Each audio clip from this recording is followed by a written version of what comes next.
Dawn came heavy that morning, the kind of dry Arizona light that pressed down on a man's shoulders before he even left the bed. Jonah Rourke rose slow, the boards under his boots creaking as though the house itself resented the hour. Coffee in hand, he stepped onto the porch of his ranch, a lonely outpost on the edge of Dust Hollow, where silence was thicker than smoke and every sound carried like a secret. The land stretched out flat and endless. No breeze, no birds, just the weight of desert air. He was used to quiet, had lived with it so long it felt like kin. But that morning, the quiet was different. Too still, too expectant. As he crossed the yard to check on the herd, his eyes caught something wrong by the fence line. A wagon. Old, splintered, with one wheel sunk into the dust like it had been waiting all night. Jonah slowed, every nerve sharpening. There were no tracks leading away, no driver, no sign of company, just a mule tied to the post, chewing dry air like it had forgotten what grass was. His gut tightened. Out here, wagons don't just appear. They mean trouble, or worse. He circled closer, boots dragging against the dirt, and that was when he saw the note, tucked into the knot of rope like a sick joke. Paid in full. Property delivered. Jonah's jaw set hard. He hadn't ordered anything, and no decent man sends property without a name or a knock. The smell reached him before his hand touched the canvas. Sour sweat, blood, and something old, the stink of fear left too long in the sun. He pulled the cover back slow, bracing for whatever hell waited underneath. There she was. A young woman, filthy, wrists bound, lips cracked open like she hadn't tasted water in days. Her chest rose shallow, as if even breathing was a choice she wasn't sure about. Across her back, just visible beneath torn cloth, ran scars carved deep, deliberate. Jonah froze. The desert had delivered something to his door, and in that moment, he knew. This wasn't chance. It was a test. Jonah didn't move at first. He just stood there in the dust, staring at the broken figure lying beneath the canvas. The desert had a way of playing tricks on a man, but this wasn't a trick. This was flesh and blood, beaten and left like an unwanted bundle. He swallowed hard, the taste of copper and coffee bitter on his tongue. Slowly, he reached in, cut the rope binding her wrists. Her skin was raw, rope-burned, sticky with dried blood. She didn't cry out. She didn't even flinch. Just opened her eyes a fraction. Two pale shards of glass and a face caked with dirt. "You paid for me," she whispered, her voice like sand scraping against stone. "Now finish it." Jonah felt the words lodge deep in his chest. Finish it. Out here, men finished things with bullets, with fists, with silence. But he wasn't ready to finish anything. Not yet. He lifted her carefully, lighter than she should have been, bones and bruises wrapped in torn cloth. Carrying her across the yard, he felt her breath against his collarbone, shallow, irregular, like she was halfway between this world and the next. Inside his cabin, the boards moaned under his weight as he pushed the door open with his boot. He laid her down in the spare room, a place that had been nothing but four walls and dust until now. He set water on the table, a crust of bread, and a blanket that smelled faintly of cedar. For a long time, he just stood in the doorway, not sure if she'd live through the night. The hours crawled. Outside, the mule snorted restlessly, tethered to the post as though waiting for someone who wasn't coming back. Jonah sat by the kitchen fire, cup in hand, staring into the flames. Every crackle of wood felt louder than it should. He'd known quiet all his life, but this was a different kind of quiet. The kind that watches you, judges you, waits to see what you'll do next. For 3 days, she hardly moved. She ate when he left food within reach, drank from the tin cup he kept filled. He never touched her except to change the bandage on her back, and even then, he worked like a man handling dynamite. The scars there were no accident. They weren't the wild lashes of drunken cruelty. They were words, letters carved into flesh by steady hands that meant every cut. Worthless. Jonah's jaw clenched every time he looked at it. He'd seen scars on cattle, brands that marked ownership, but this was something else. This was ownership carved into a soul, and it made his stomach burn hotter than any fire. The nights were the worst. The cabin filled with the sound of her restless sleep, choked breaths, muffled whimpers, the rustle of blankets as if she were trying to crawl out of nightmares. Jonah didn't interfere. He knew better. He'd been around enough broken things to know you don't mend them by forcing your hands where they don't belong. On the third night, something shifted. She sat up on her own, weak but steady enough to move. Jonah was in his chair by the fire, coffee in hand, hat pulled low. He didn't say a word. She studied him for a long time, the firelight flickering across her hollow cheeks. Then, almost too soft to hear, she said, "You didn't touch me." He looked up, eyes steady, and gave the smallest nod. "I ain't most men." That was all. No speeches, no promises. Just a truth dropped like a stone into a well, too deep to hear the bottom. After that, the air in the cabin changed. She still kept her distance, but the silence between them wasn't sharp anymore. It was slower, calmer, almost bearable. By the week's end, she started brushing the horses, carrying dishes, humming to herself when she thought no one was listening. Jonah recognized the sound instantly, not the tune, but the miracle of it. A human voice, alive. But miracles in the West never came without a shadow. And Jonah knew, as sure as the desert knew thirst, that this wasn't over. Whoever had carved those letters into her flesh wasn't finished. Men like that never finished until someone made them. One evening, as the sun bled itself out over the horizon, Jonah stepped onto the porch. His hand lingered near the rifle propped by the door. He stared out at the endless land, ears tuned for hoofbeats. There were none. Not yet. But he could feel them, the same way you feel a storm before the clouds ever show. Trouble was coming. And inside that cabin, the woman he'd never asked a single question of, Marin, sat near the fire, hands wrapped around the tin cup he'd given her. She wasn't worthless. Not anymore. Maybe not ever. But somebody out there had tried to make her believe it, and Jonah Rourke wasn't about to let them finish the job. Because the desert doesn't forgive. It remembers.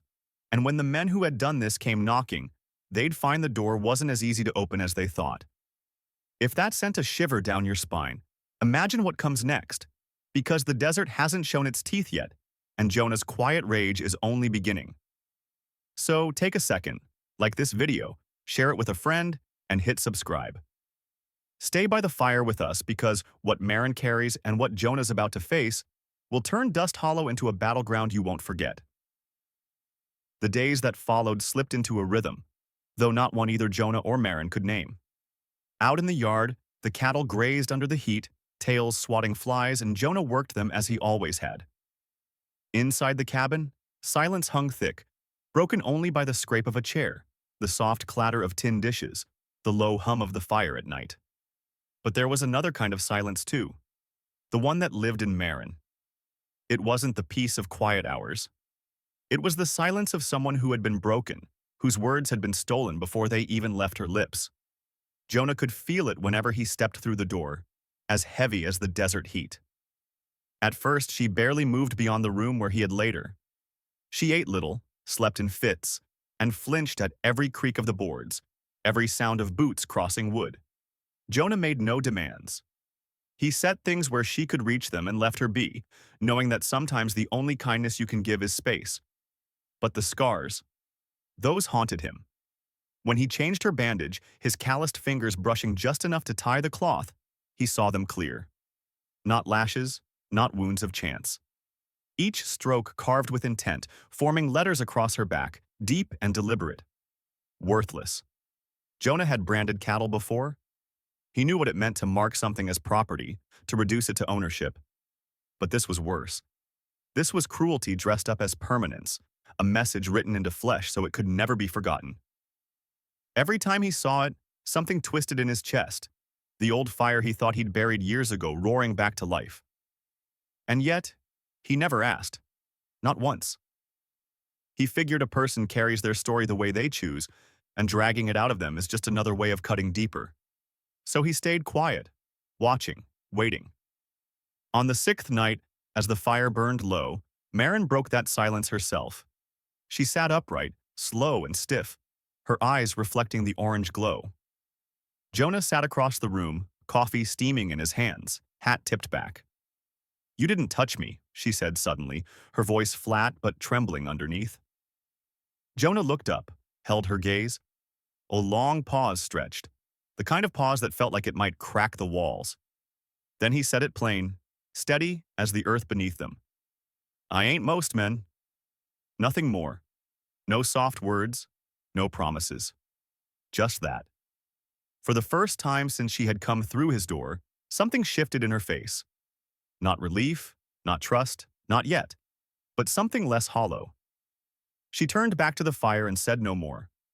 But Jonah felt it. A crack in the armor of silence. The days after, she began to move differently. She walked out to the corral, brushed the horses with slow, careful strokes. She washed the tin dishes without being asked. And once, just once, Jonah caught her humming. It wasn't a song he knew, maybe not even a song at all, but a sound. A sound that wasn't fear. Still, shadows lingered. At night, when she thought he slept, Jonah could hear her twisting in her blanket, muffled whimpers tearing through the stillness. Sometimes she sat awake by the fire until dawn, staring into the embers as though waiting for them to burn out the ghosts in her head. One evening, Jonah came in from the yard to find her sitting on the edge of the bed, shoulders bare where the blanket had slipped. The scars caught the lantern light, harsh and unflinching. She didn't cover them, didn't hide. Her eyes flicked to his, sharp, almost defiant. Do you want to know what they mean? She asked, her voice low but edged. Jonah stood in the doorway, the weight of his rifle heavy against his shoulder. He shook his head once. Not unless you want me to. For a long moment, she said nothing. Then, as if the choice itself mattered more than the telling, she pulled the blanket back up and lay down. The message was clear. The story was hers, and hers alone to give. But Jonah's gut told him the desert wasn't finished with them. The wagon had been no accident. A delivery like that meant someone thought she belonged to him now, and men who carve words into a woman's back don't give up what they think is theirs. Each evening, Jonah found himself on the porch, rifle close at hand, eyes scanning the horizon. The desert stretched wide and silent, but he knew silence didn't last. Sooner or later, hoofbeats would rise out of that horizon, carrying men who thought they could finish what they started. And when they came, Jonah Rourke wasn't going to be the quiet man anymore. The fire burned low that night, embers glowing like the last veins of blood in a dying heart. Jonah sat in his chair, boots planted firm on the worn floorboards, coffee cooling in his hand. Marin was across the room, perched on the edge of the chair she'd claimed as her own, eyes fixed on the flames. For hours, neither spoke. The desert wind rattled the shutters now and then, but inside, silence hung heavier than any storm. It was Marin who broke it. Her voice was thin at first, almost like the whisper of ash drifting up the chimney. Do you know what it's like, she said, to be traded like a hand of cards?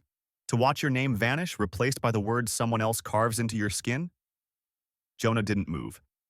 He kept his gaze on the fire because he knew sometimes a woman's words come easier if she doesn't have to meet a man's eyes. They owned me, she continued, bitterness cutting through the quiet. Not with papers, not even with chains. With debt. My master owed money he couldn't pay, so he wagered me, like I was a coin he could spend. And when he lost, they took their winnings slow. They branded cattle quick, but me? They took their time. They wanted me to remember. They wanted the world to see it whenever I turned my back.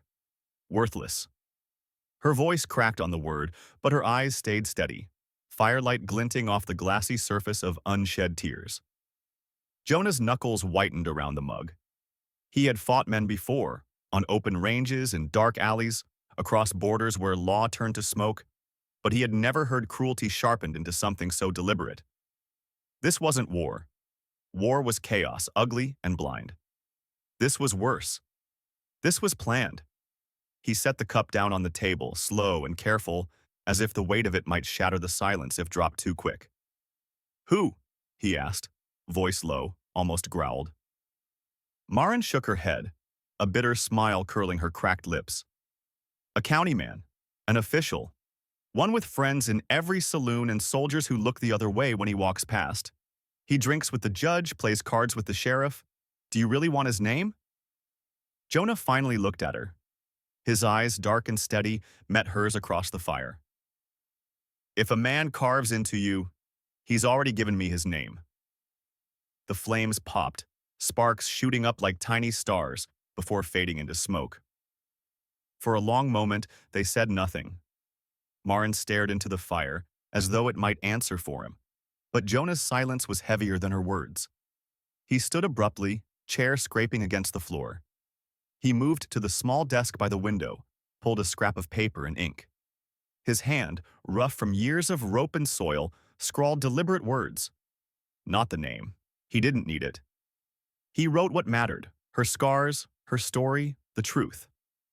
Maren watched him, her breath hitching when she realized what he was doing. You think anyone will believe me? She asked bitterly. I've been nothing but silence for so long. Out here, silence buries you faster than a shovel. Jonah set the pen down, flexing the ink from his fingers. He turned to her, expression hard, steady. They'll believe me. It was the first promise he'd spoken since she arrived. Not because she asked for it, but because the fury in him wouldn't let it go unsaid. Maren blinked, and for the first time, her composure cracked. A breath shuddered out of her, shoulders trembling under the weight of years she'd carried alone. And though she said nothing more, Jonah saw it. The faintest flicker of hope. Fragile as kindling, but alive, all the same. That night, she slept without waking. Jonah kept watch on the porch, rifle across his knees, the desert stretching silent beneath the stars. But he felt it in his bones, as sure as he felt the wood under him. That silence wouldn't last. Men like the ones who had claimed her didn't let go. And if one mule had brought her to his door, more hooves would follow. When the horizon cracked with the first light of dawn, Jonah sealed the letter. It was meant for an old acquaintance in Tucson, a man with weight enough in the garrison to drag truth into daylight. Jonah didn't know if the law would answer, but he knew this much. He wasn't letting Maren fight this alone. Not anymore. Inside, she stirred awake, sunlight creeping across her face. She looked different in that light, still worn, still marked, but not gone. Jonah saw her watching him as he slid the letter into his coat. She didn't ask what it said. She didn't need to. For the first time, she knew someone had written her pain down like it mattered. The desert outside was still. Too still. Jonah felt it deep in his gut. The kind of stillness that comes before trouble arrives, uninvited, carrying the echo of boots and the promise of blood. And he was ready. The desert had its own way of announcing trouble. Sometimes it came with a dust storm rolling in from nowhere, other times with the cry of a hawk cutting through the silence. That evening, it came with hoofbeats. Jonah heard them long before the rider appeared. Slow at first, then sharper. The rhythm of a man who wasn't passing through but coming with intent. He set down the feed bucket, wiped his hands on his trousers, and stepped onto the porch. The horizon glowed with the dying sun, throwing long shadows across the dirt. Out of that orange haze rode a single figure, hat pulled low, dust rising in his wake. Jonah didn't move. He leaned against the post, hand loose near the rifle propped just inside the doorway. He'd seen enough men like this one to know the kind of poison he carried. The rider pulled up at the fence, swung down from his horse. His boots hit the dirt hard, deliberate, the way men do when they want the ground itself to know they've arrived. He didn't tip his hat. Didn't offer a name. Just called out across the yard, his voice slick with ownership. I hear you got my delivery. Jonah's jaw tightened. Behind him, through the cabin window, he could feel Maren's eyes watching. He didn't turn, didn't want her to see the storm building in his face. You don't use her name, Jonah said, flat, voice like gravel. The man sneered. Don't need one. Property don't get names. That was enough. Jonah stepped forward, boots crunching over the dirt, every muscle coiled. He stopped only when the distance between them was close enough for the air to grow thick. The rider shifted, his hand twitching near the revolver at his hip. Jonah's eyes flicked down once, slow, warning. You take another step, Jonah said, voice low and calm, and you'll find out what property looks like tied to a post come morning. The stranger smirked, but it faltered when Jonah moved with sudden speed. His hand shot out, grabbing the man by the collar, steel pressed under his chin before he could even draw. The fight didn't last long. Jonah wasn't looking for blood, just an ending. In moments, the man was on the floor of the cabin, wrists bound with rope, gag stuffed hard between his teeth. Maren didn't cheer, didn't smile. She sat frozen in the corner, trembling at the sight of someone finally standing between her and the men who had carved her life apart. Jonah hauled the captive out, tied him to the post like a warning nailed to the land itself. He sat by the fire all night, rifle across his knees, while the bound man cursed through the gag until exhaustion silenced him. When dawn came, the desert gave them witnesses. A patrol from Tucson rode in, dust clouds trailing behind. Jonah handed over the letter he had written, and with it, the man bound to the post. The soldiers didn't ask questions. They saw enough in the branded scars on Maren's back and the hatred burning in Jonah's eyes to understand. As they rode away, dragging the enforcer with them, Maren stood in the doorway, the rising sun spilling across her face. For the first time, she realized she wasn't carrying this weight alone. Someone else had stepped into it, and the world, if only for a moment, had listened. The days that followed felt different. She cooked, she worked the land, she even laughed once or twice, startling herself as much as Jonah. He didn't say much, never did. But the silence between them had changed. It wasn't heavy anymore. It was something like peace. One evening, as the firelight played shadows across the walls, Maren sat beside Jonah. Her voice was soft but steady. "I want to stay. Not because I have nowhere else, but because here I had a choice." Jonah didn't answer right away. He just gave a slow nod, the kind that said more than words could. Out here in the dust and heat, where men believed cruelty was law, two people had carved out something different, quiet dignity, fragile but alive. And yet, Jonah knew the fight wasn't over. Men like the official behind Maren's scars never took losing kindly. Somewhere out there, power was biting back, sharpening its teeth. The West was far from finished with them. If you've been sitting by the fire with us this long, you know the desert doesn't hand out easy endings. What Jonah did tonight was just the first spark, and sparks out here have a way of burning into wildfires. So don't ride off just yet. Like this video, share it with someone who needs to hear a story of defiance, and subscribe to the channel. Stay close because the next chapter in Dust Hollow will test how far Jonah's quiet rage can carry him, and whether Maren's scars will become her strength. The desert had a way of swallowing sound, of keeping secrets buried beneath dust and stone. But some things refused to stay quiet. Maren's scars were no longer just wounds. They were testimony etched into her skin, proof that cruelty had a face, a name, and a place in the world. Jonah knew it, and so did she. Life on the ranch settled into a fragile rhythm. The cattle still needed tending, the land still demanded sweat, and the fire still burned each night. Yet beneath that routine was something neither of them had expected: choice. For Maren, it was the choice to stand, to breathe without fear, to work not because someone commanded her, but because she wanted to. For Jonah, it was the choice to open his door when the world would have told him to look away. But the desert was never done testing those who lived under its sun. Somewhere beyond the horizon, men whispered, debts were counted, and power plotted its revenge. Jonah understood this. He'd seen storms gather from a single cloud. Still, as Maren hummed softly by the fire, Jonah allowed himself one rare thought. Maybe hope could grow even here, in soil watered with blood.